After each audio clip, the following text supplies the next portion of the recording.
and welcome to another episode of the Bella Grace podcast. Whether you are struggling to find balance, using unhealthy behaviors or substances to cope, or you just want to unlock the root cause of what's holding you back from living your best life, Bella Grace Coaching can help you transform your life, mind, body, and soul. And this week we are doing that by talking about how traveling and exploration can boost your mental health. So, there are so many benefits of travel.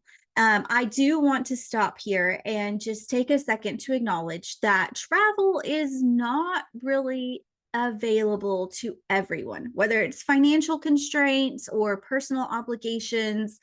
Not everybody can just pick up and go travel, and I understand that. And I want to encourage you as I talk about travel and as I use the word travel, I want you to imagine that it is synonymous with exploration, because we can all explore our neighborhoods, explore our city, explore our town and the places around us without having to break the bank on quote unquote travel. So I lived in the same place for the first 30 something years of my life. And while I did travel, I didn't always have the financial means to actually get up and go somewhere. So I always laugh because, yes, I lived there for 30 something years, but to this day, there are still parks and places of that town that I did not explore. There are parts of parks that I've never walked through and back roads that I've never traversed. And there are apparently like sand dunes and cliffs that I've never seen because I live right off of the Cap Rock in Texas. And so there are places around my hometown that I never knew existed. And now I see pictures of them and I'm like, where was that? So I want to encourage you to keep that in mind as we go through this podcast, that when I say travel, it doesn't mean hopping on a plane and going across the country or across the globe to explore new exotic places. You can explore in your backyard, and that is perfectly fine. You will still get all of the benefits we are going to talk about today. Okay, so I took time off from the podcast because I was traveling. The last episode was about giving back and volunteering because I went on a trip to New Hampshire. And that trip was all about volunteering and giving back. And so since then, I have been in Chicago and the Los Angeles area. And I am back now and I'm excited. And I really want to use my experience as an opportunity to share some of the benefits that are proven and some of the benefits that I personally had over the course of the last 2 trips that I've taken. And so the science behind travel and mental health is abundant. There are 2 sides of this coin, right? There's 2 sides to everything, where one person might feel stress relief and a reset button from travel. Others might get super high anxiety about thinking about planning a trip. And so, again, I want you to understand that I know travel is not for everybody.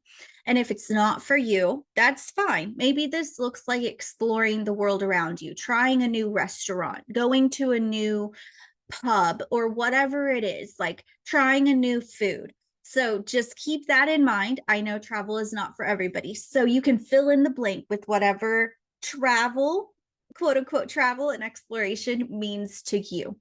Okay, so there is science that shows that travel promotes better creativity, it boosts happiness, you have increased mental motivation, it enhances mindfulness. It can boost your mood.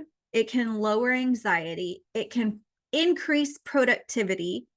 It will relieve some stress, reduce some stress. It can create better relationships. It can boost your confidence. You can experience less burnout when you travel or explore. It can have a shift in your perspective, sorry, in your perspective. So there have been several studies done And one in particular that sticks out to me is one that was done in 2013. And it says that 80% of respondents said that travel improves their general mood. And 75% said that travel helps them reduce stress. So, I mean, why not? A little bit of stress in the beginning around traveling and planning for a huge payoff at the end, right? Like, I know I get nervous when I have to go into a new restaurant where I've never been there before, but most of the time, I leave there having a new appreciation for a new type of food or learning that I don't like that place. But I never would have known if I wouldn't have tried it, if I would not have overcome the stress and the anticipation of going to somewhere new and unknown. I would never know that A, I didn't like it, or B, that was phenomenal and I have a new favorite food. So, all right. Let's see. Traveling promotes a sense of adventure and curiosity. Again, travel and exploration. If you don't ever try it, you're never gonna know. Travel also stimulates dopamine, which is our feel good neurotransmitter. So, way back when I talked about the daily dose, right?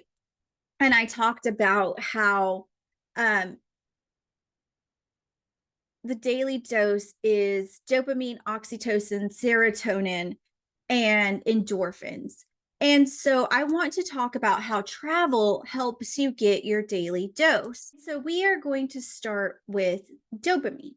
So dopamine is the feel good neurotransmitter. And whenever you are experiencing new things, you are trying new food, you are going to new places, it is going and you are feeling good about these things, that is your brain being stimulated to release dopamine. And when we experience those things, our brain wants more. It's like, yes, I want to do that again. And it knows that you have received that boost of dopamine from travel because travel, like I said, promotes a sense of adventure and curiosity. So your brain is going to be more adventurous and curious outside of the travel experience because it correlates adventure and curiosity with a surge, with a release of dopamine. So oxytocin is the neurotransmitter hormone that is released whenever we feel closeness to people. It's released whenever mamas are breastfeeding. It's released whenever mamas are giving birth. It's released whenever you have a hug with someone that you love. Or when you have a long conversation with somebody that you love. And when we travel with friends and family, you can get that boost of oxytocin because you're sharing an experience with people that you care about. Serotonin is in charge of a lot of things in our body. It's in charge of our sex drive. It's in charge of our digestion. It helps with boosting our moods and a sense of well-being. And whenever we travel exposes our brain to new sights, new sounds, new smells, which excites our senses, and then it triggers a release of serotonin. So not only is it a break from the mundane, a break from routine and stressors, but it also gives us a surge of serotonin. And that helps with digestion, that helps with bone health, that helps with your mood. So we want to make sure that we are getting that serotonin. And last, but with the science, this is the last piece, is endorphins. So endorphins are released whenever we're working out or doing something physically exerting. And so when we travel, we probably walk a lot. We walk around the airport. We are trying new experiences. Maybe you go for a hike like we did in California. And all of that is going to boost those endorphins. So that's kind of the science behind travel and exploration.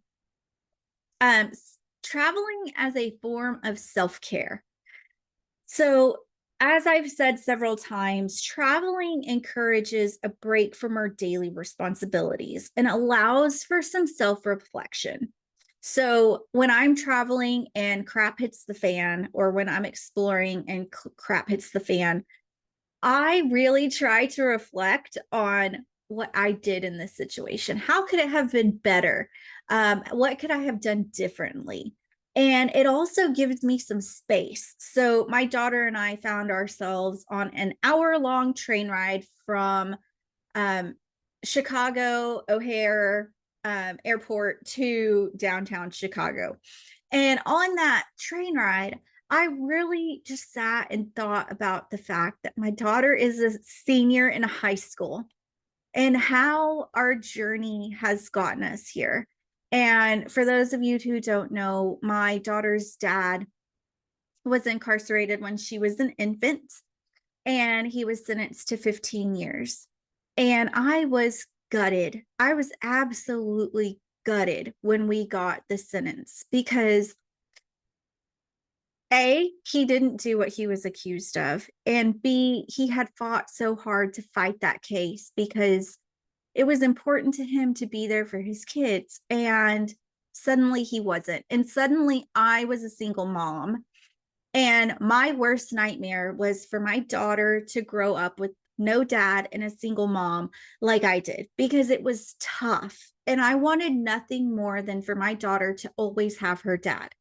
And so getting that sentence was like a kick to the chest. Like, it knocked me to my knees, almost literally. I was in the courtroom, and yeah, it was awful. And so as I was on that train ride, I was just reflecting on all the ways that God had held us in the last 17 years. I never thought that I would be able to take my daughter out of state for the weekend to not only do the college tour, but to just have a girls' weekend away.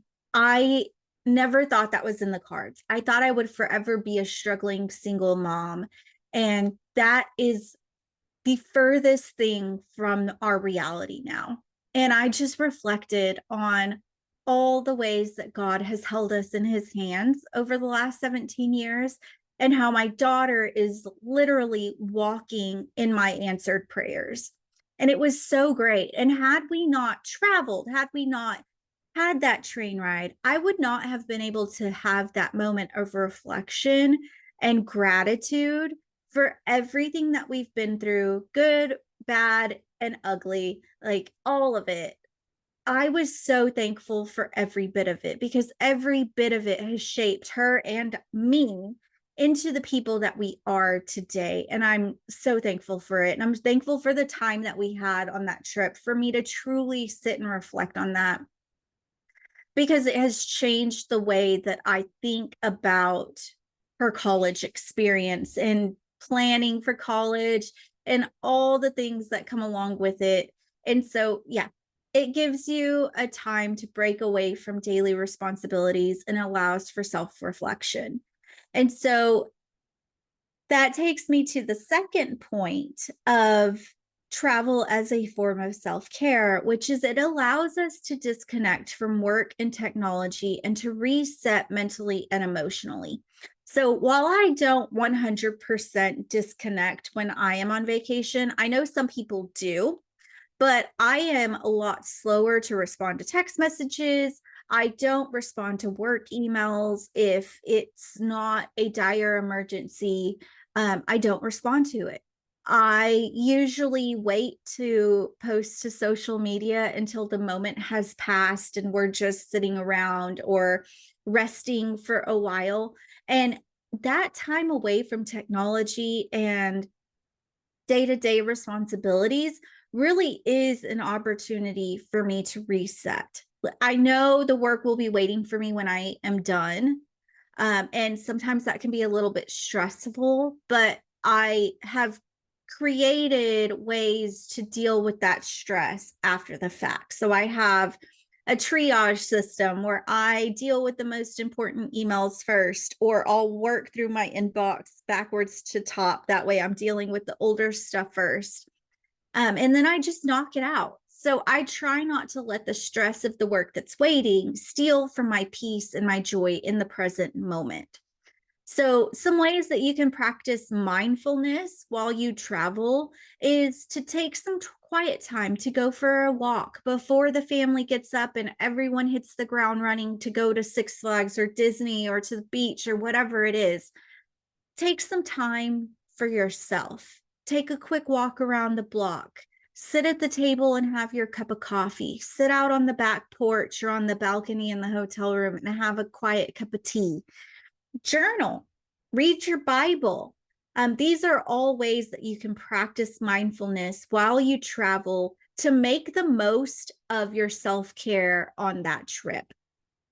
One of my favorite things to do when traveling wasn't in the cards for me was to just go find a quiet park and let my daughter play on the playground while I sat on a blanket next to the lake or the pond and just journaled or just wrote a letter to my future self. That was one of my favorite things to do.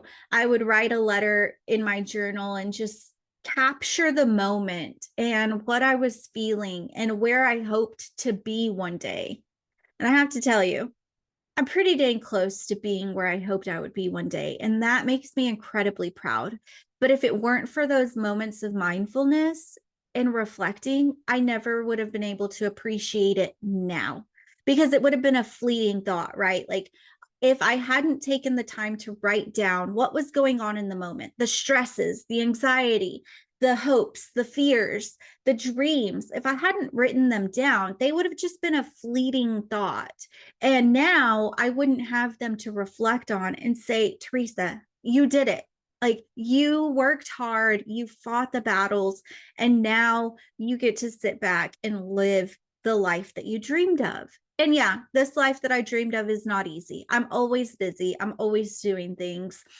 It's not all nice and pretty and happy and sunshine and rainbows all the time, but I am living in the dreams and hopes that I had 10 years ago, 15 years ago. So I just want to encourage you to take some time to practice mindfulness while you explore and travel. So exploring new cultures is another thing that happens whenever we travel. I grew up in a place where you were either Black, white, or Mexican. It didn't matter if you were actually Argentinian or Mexican or Spanish. If you were brown, you were Mexican. Didn't matter if you were actually Nigerian or Ethiopian or actually a Black American, you were just Black. It didn't matter if you were Norwegian or German or Irish in my hometown. If you were white, you were white. It was literally Black, white, Mexican. And so I didn't really discover what it meant to have culture until I started traveling. And that's when I was exposed to Cuban culture and Puerto Rican culture and Ethiopian culture and Nigerian culture and Irish food and German food and Spanish food versus Mexican food. And so none of those concepts would have happened for me had I started exploring and traveling and really getting outside of my bubble to understand these people. And by traveling, not only have I introduced myself to their food, because people are much more than just their cuisine. However, I can tell you that you can learn a lot about people by eating their food and sharing a meal with them. But I have learned cultural practices and beliefs. And so whenever I interact with someone from a different culture and their behavior isn't quite what I would deem socially acceptable in that situation, I can have some empathy for them. I can have some level of understanding because I understand their culture a little bit more because I've immersed myself in their culture through travel and exploration. And so that is one of the biggest things I think that travel has done for me as I have explored different neighborhoods and different countries and different areas. If you go to Little Italy or if you go to Chinatown, like you really get immersed in a culture and you see little things that are unique to them and you can appreciate it. I always love when I go to a Chinatown in a different city and literally everyone, all of the vendors, they all know each other and they're like yelling at each other, talking to each other from their booths. It is a big community and I love that. They have such a collectivism culture and it is beautiful to me. But I wouldn't know that if I hadn't immersed myself in that culture and gotten to know Chinese people and what they hold as valuable to them. And then you understand what these little trinkets are that they're selling, but you've really got to open yourself up to exploring new cultures and stepping out of your own comfort zone to develop empathy and understanding of people who don't look like you or sound like you or eat like you. So adventure and overcoming fears with travel. So travel can be scary. The first time I went to Europe, it was terrifying. My husband and I were dating at the time. We weren't married yet. And we got off the plane. In the airport, a lot of stuff was in English. But then we got to the train station to take the train to our Airbnb. And suddenly, I couldn't read any of the signs. I had no idea where we were going, and all I could do was hope and pray that my husband did. My boyfriend at the time. Keep that in mind. So it really pushed my comfort limits. As a single mom, I had always been in control of travel. I had been the one to plan the trips that my daughter and I took. I was the one that was solely responsible for getting us to and from. When she always tells this story, but when she was about to be 5 years old, I took her to Disneyland for the first time. And we flew out of Denver to LAX. And if you've ever been to the Denver airport, you know how insane it is. And LAX can be just as crazy. I was terrified that I was going to lose her. She was tiny at that age. And so I wrote my information on her luggage tag and I made her wear her luggage tag attached to her shirt. The entire time we traveled, I had her wear the luggage tag at the airports. I had her wear the luggage tag at Disney. I had her wear it at the beach. I literally have a picture of her with her luggage tag at Laguna Beach with it attached to the back of her bathing suit.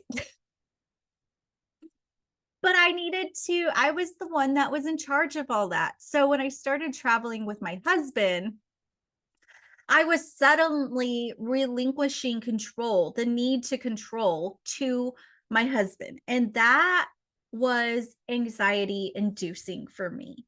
He was taking me to places I'd never been. We were traveling a lot when we were dating. And so I was immersed in places where I didn't know the language. I couldn't read the signs, and I had to trust that he would get us to where we were going.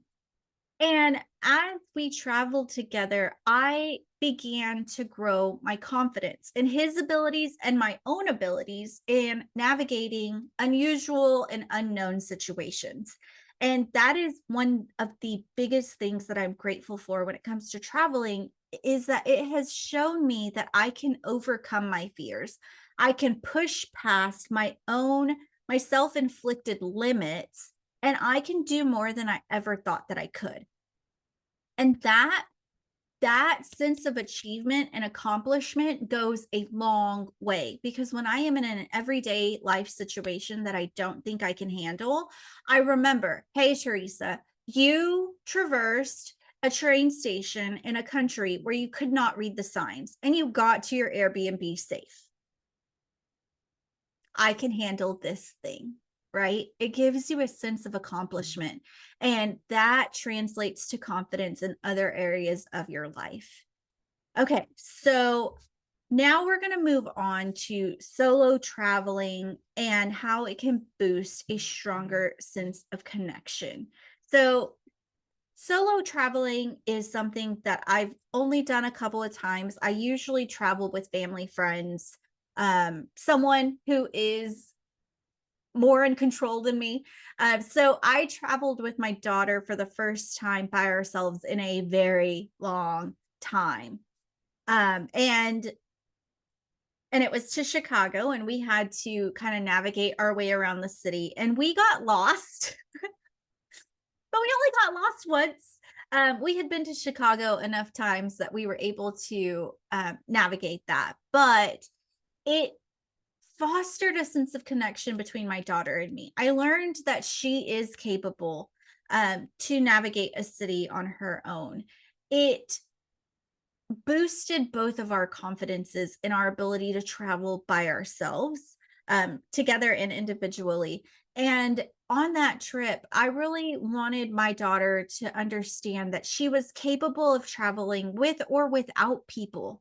We have a friend who has gone on a multi-year adventure around the world, and I watch her on Facebook, and I'm just in awe of her resilience and her tenacity at solo traveling around the world. And that is something that I want my daughter to experience. I want her to have the confidence in herself to be able to pick up and leave and not be full of fear, right? There might be a little bit of anxiety, a little bit of fear, but I don't want her sense of exploration and discovery to be tamped down or drowned out by fear. And I think taking a few solo trips, maybe start close by and then expanding those, can help you boost your independence and your sense of self-discovery. So, my last trip was with friends, and it can be very tricky to travel with friends and family or even coworkers because everyone is different. Everyone has preferences and things they'll do and things they won't do. But traveling together is a way to nurture friendships and foster stronger communication. So, my friends and I had to learn to communicate in ways that were okay with each other. So, we learned that one of our friends is not a morning person, whereas the other person and I are. So, the other person and I were like, hey, sleep in as long as you want. We're going to do our thing. Like, we got up, we got dressed, we went for coffee, we sat out on the back patio and laughed and picked limes off the lime tree. Like, we just did our thing. And then we went inside and watched some TV show on the travel network or something and just sat there and enjoyed some quiet time. She read a magazine, I watched TV. And then when our friend was ready to get up, she got dressed, came out and said, hey, it takes me a little bit to get going. And we're like, hey, that's totally fine. But it's that level of understanding and respect that everyone is different and everyone processes vacation their own way, right? So when my husband and I first started traveling together, he is a morning person. I am not necessarily a morning person.